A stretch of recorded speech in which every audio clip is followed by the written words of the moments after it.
Got us in the mood. Are you ready for a miracle? Well, can I tell you something? You're going to have to start wiggling around a little bit, because miracles don't just happen. We have to be prepared for them. There's conditions. Miracles are happening all the time, but we don't accept them unless we prepare our hearts, our minds to be open and ready for them. So I'm going to give you a little test. Like I said, you decide right now, are you one of those ones that says everything is a miracle or nothing is a miracle? It depends on what's guiding your life. You know, we look at it as if there's two tour guides guiding our life. One's our ego. You recognize that little girl, little guy, that fella right there? The ego that tells us right, wrong, good, bad, pain. We learn from our pain and suffering. We learn through guilt and judgment. You know that part of us. We all have that. But the other tour guide is our higher mind, our higher self, our spiritual nature. And miracles are always happening because creating something from nothing, which we do every day, is a miracle.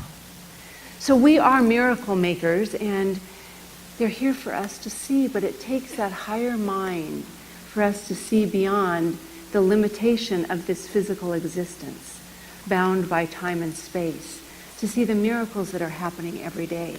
Jean Houston, the leader in human potential, the human potential movement, is on the cover of our Science of Mind magazine. She said, if you are to see miracles, you must have a passion for the possible. Don't you love that? A passion for the possible. Which means if we're recognizing miracles, we must feel alive inside. We must be awake and aware. It's you and I stepping into a greater possibility. Ernest Holmes said, powerful deeds happen. This is how he defined miracles. Powerful deeds happen when we're tapped into the divine, the miraculous. That's when powerful deeds happen. The Bible talks of 37 miracles that Jesus did, but you know, Jesus never said he was a miracle maker. He said, I use the Father's power. I use the Father's power. And he said to those that were healed, he said, it is your faith that makes you whole.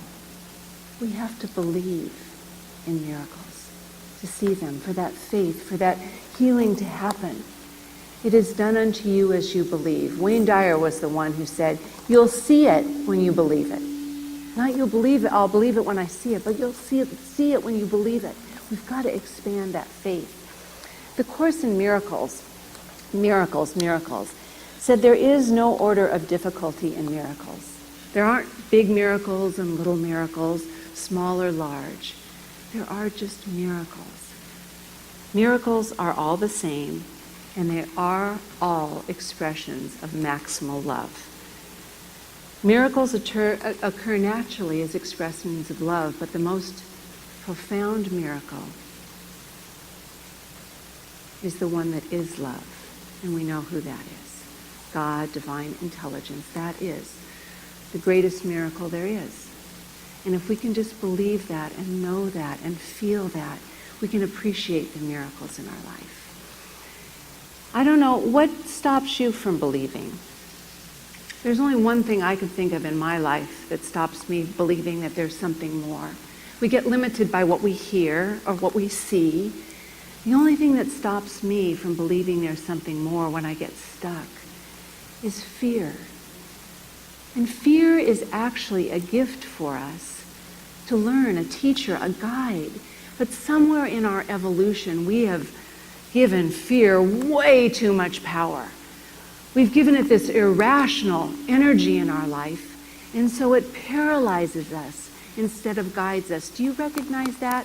When we get stuck by fear, frozen by fear, instead of letting it be a guide for us, oh, I'm on the right path, I'm on the wrong path, this is something I should be aware of, it's a teacher, but we give it all this power, and instead of allowing it to be that beautiful teacher it is, it's evolved into this irrational master for many of us. And so I'm going to invite us today to not put limits on our life like that, to allow ourselves to recognize fear as the teacher and to ask the questions. What are you here for? Is there anybody here that doesn't feel fear sometimes? No, we all feel fear. We all get either, something happens, a tragedy in our life we don't understand, a health diagnosis we don't understand, something in business that happens and it's like beyond what we can understand. Fear grabs us, but instead of asking the questions, what am I to learn? What am I to know? How am I participating in this and what's more being called of me to do? We let it take us over. So I'm just going to invite us today to not limit divine law, to not limit the miracles that are wanting to be expressed. Miracles are natural. When they're not happening, it means something is out of balance.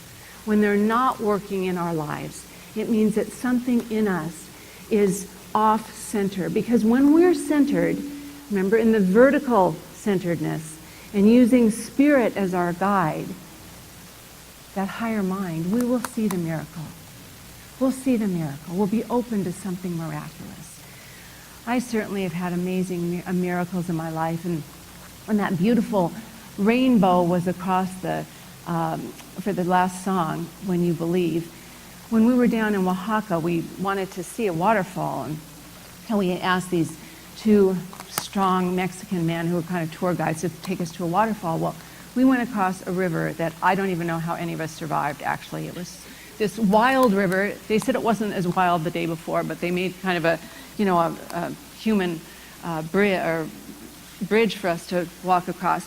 And when we got over there, everybody was tired and sitting down. And I said, but there's the waterfall. We need to go. And when we went to the waterfall, there was a rainbow in a circle right under the waterfall, something I've never seen. I don't know how it happened. I don't really know what it was. But I made everybody come over and stand there in this circle of a waterfall that could, just amazing, a gift I don't think I'll ever see again in my life. But we have to work for the miracles. That's the message here. We got to work for them a lot of the times. They aren't just there for us. We've got to do our part to be there to create the miracles and to listen and to learn. Jean Houston, and I took many classes from her, and I realized that some time ago she gave us the 4 R's in one of the classes, the 4 R's that can guide us from being in that cul-de-sac of self-sabotaging thoughts and emotions that keep us stuck. And she gave us 4 R's that we can do to just keep in mind. Do you want to hear them? Me too. I want to read them again because they're really cool. I love them. She said, first of all, you have to be conscious of the route you're taking. What is the path you're taking through your life? She said, if you're on the path of old beliefs, you'll be in the rut of good and bad, thinking that life is a series of circumstances that happens to you. But if you are on the route, the path of knowing that life is an art form and we are the artists, we have the brush, we have the tools to create our life exactly as we want. We are the artists. We can create beauty, we can create new patterns, we can find balance, we can bring potential into manifestation. And the question to keep on your heart is, what path am I on that's leading me to the kingdom of God, to the kingdom of the Most High? What is the path I'm on? And if I'm not on the right path, if I'm on the path of fear right now, how can I adjust that path to realize that this life is an art form and I am my own artist? The second one is the rhythm.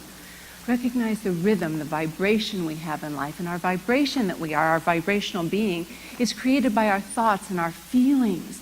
What am I feeling? What are the thoughts I'm carrying right now that are guiding me on this path, which I don't want to be in that cul-de-sac, that path of creation. And she said, the world functions as an echo chamber to the drumbeat of our soul. If you know Jean Houston, that sounds just, I love that. The world is the echo chamber. It's resonating back to us what we're putting into it. So if we're not resonating with joy and beauty and happiness and possibility and miracle making, we need to change our tune. We need to change the vision. So what can bring me more joy? What can bring me more happiness? What can I do that I'm vibrating in the essence? And what is it you want? Joy, happiness, peace, possibility. How can I be vibrating possibility, peace, happiness, joy? What can I do? Well, if you want happiness, joy, and fun, go to Courts Improv, for sure. I mean, those of us that were there, that was awesome. That'll get us vibrating at a different level. And you're going to be doing that again, Court, because that was awesome. But anyway, the last one is something I think we've lost a lot of in the world today, in the Western culture anyway. And it's something in Jean Houston's classes we always have, and that's ritual. And she explains that ritual comes from the Sanskrit word rita, and it's art, discipline, dance. But she expands that to say it's about knowing what you want in your life, and creating it through an altar, a celebration, doing something to celebrate it, not just when it's a different stage of life. That's one thing. Birthdays are a great way to have a ritual of getting together and celebrating, but it's about anything you do. It can be meditation, it can be art, it can be bringing people together to dance and sing, have fun, whatever it is, but a ritual to know what you want and celebrate it. But we've got to know what we want. We can't expect miracles if we don't know what we want, because they'll just pass us by. We won't even recognize them. And the last one is the rendezvous every day with the power and presence of God, love, creative expression, intelligence, whatever you want. Rendezvous with that every day of your life through meditation, through prayer, through contemplation, through reading, with yourself and for others. It's not enough to hold that connection yourself, but we have to be giving it to others. Am I connected to God, my true self, and others? Just as Albert Einstein was saying, the 4 R's: route, rhythm, ritual, and rendezvous. So cool. So today, if we want to be miracle makers, I'm going to invite us to take a stand. Now, a stand is not a position. A position means, okay, I'm for this and against that. A stand is what makes you feel fully alive. It's that thing inside of you that you know you are meant to do for the evolution of the world. You know what I mean? It's the thing that makes you feel alive. And we can get off track because our lives get so busy, or we get caught in those cul-de-sacs. We can get so busy, we forget that we're here to take a stand for life. This is what my life is all about. Every one of those beautiful giants on the wall there had a stand that was bigger than their own opinions, their own wants and needs, but kept them going and growing, and they left a legacy in this world for all of us. Any one of us that has the courage to take a stand for what is good and right and true, something that becomes bigger than our small selves. We are part of the evolution of humanity, the goodness that wants to evolve. Archimedes said, and this was 2,000 years ago, he said, give me a place to stand and I'll move the world. Give me a place to stand and I'll move the world. Now, Mother Teresa, Dr. Jane Goodall, Marian Wright Edelman, President Nelson Mandela, Martin Luther King, all had a great vision to stand on. Lynn Twist stands on ending poverty in the world. And she does that one situation, one person at a time. And she's making change to end poverty in the world. You and I have that same power. Now, we may not be world known, we may not get a Nobel Prize, even if our call is for children, and we're taking care of the children in our own lives with love and caring, then we are moving humanity forward. We're moving humanity forward. Buckminster Fuller said, when you discover the truth, it is always beautiful for everyone. No one is left out. When you take a true stand for what is your calling in the world, it inspires people. It never separates. Desmond Tutu, Archbishop Desmond Tutu, spoke about the South African Truth and Reconciliation Commission, which he chaired after apartheid in South Africa. And he said, because that commission took a stand for life, that people were able to come together and forgive atrocities that were worse than most of us could ever imagine. Children being murdered, a son losing arms and legs, atrocities that are beyond anything we could imagine, but when they stepped into a place, we want to be in a place for life, for all of us. They could forgive all these atrocities. So for us to take a stand, it doesn't matter. A stand means it's filled with power, it's filled with integrity, and it's filled with authenticity. It's unique for each and every one of us. It doesn't matter where, it doesn't matter what the stand is, but it's a stand that comes from right here inside of you. It's a spark that's given to each and every one of us. It's not individual for some people and not for others. It's for each of us to have that. Why we're here. It's that spark. And when we align with that stand, that's when miracles unfold. That's when we see that, oh my gosh, I can't believe this came in.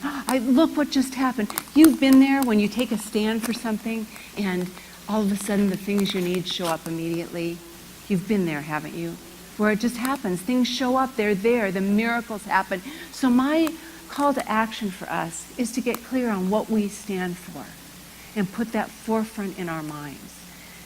Because in order for miracles to happen, we need active faith.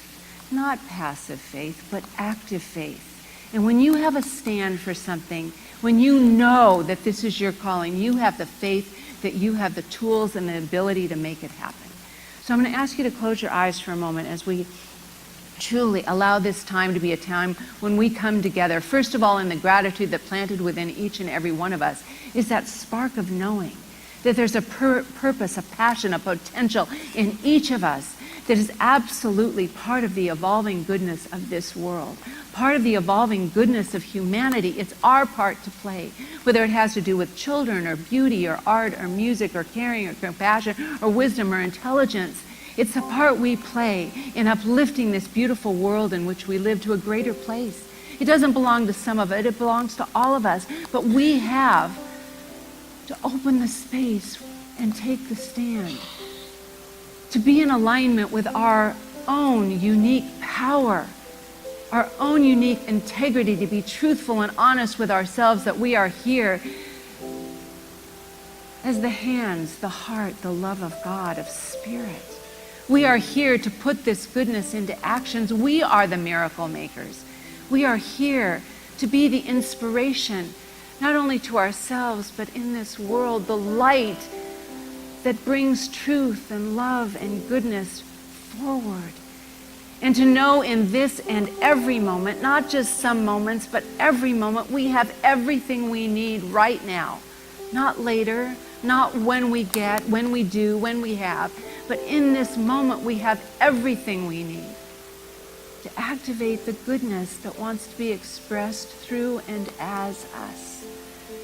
And so as we hold this opening, whether we know right now what it is or not, it's creating that space for this to come forth, that it be known that we can be the light to shine that particular inspiration in the world. And as we hold that, and as I invite each and every one of us to take this stand for our own life, I invite you to see what goodness comes forth from you and how it absolutely uplifts and heals and shines on others. Ah, how good it is. And knowing that for ourselves, I invite you to see each person ignited in their own inspiration, taking their own stand to live their truth, their integrity, their authenticity, live in their power. And if we do this together, how strong we are, that we can be there and support each other as we're shining and lift each other when we're down and be that amazing consciousness that only knows to heal and to reveal the light and love that we are. How good it is to know that God truly is all there is, and that we are that unique, individualized expression of the one mind, that we are here to do our own beautiful work, that we are here to light the path for ourselves, and as we light our path, it only lights the path for others. Oh, as we see that and know that we are bestowed with every gift we need, that we have everything on this journey of life, that we are whole and complete right now as we awaken to the gift, we are the miracle makers. We are the miracle makers. I just invite you to take a nice breath and allow every cell of your being that holds the divine potential of goodness, of love and light, of wisdom, of intelligence, of healing and possibility, to let each cell of your being be ignited by the truth that right where we are, God, love is. Right where we are, miracles are. And as we open ourselves up to the miracle of life, we start seeing everything as a miracle and a possibility for us. How good it is. Take a nice deep breath. Bring yourself back to present. And as you slowly open your eyes if they were closed, I just invite you to see the world as a miracle unfolding. And I see each and every one of you as a miracle maker. How blessed I am that we're on this journey together. And may we simply hold in spirit, in consciousness, a world that works for everyone and do our part to create it. Are you with me? Yes. Good. Okay, well, I am with you. Let's celebrate. Let's say thank you, God. I bless you all. And so it is. Thank you, thank you, thank you.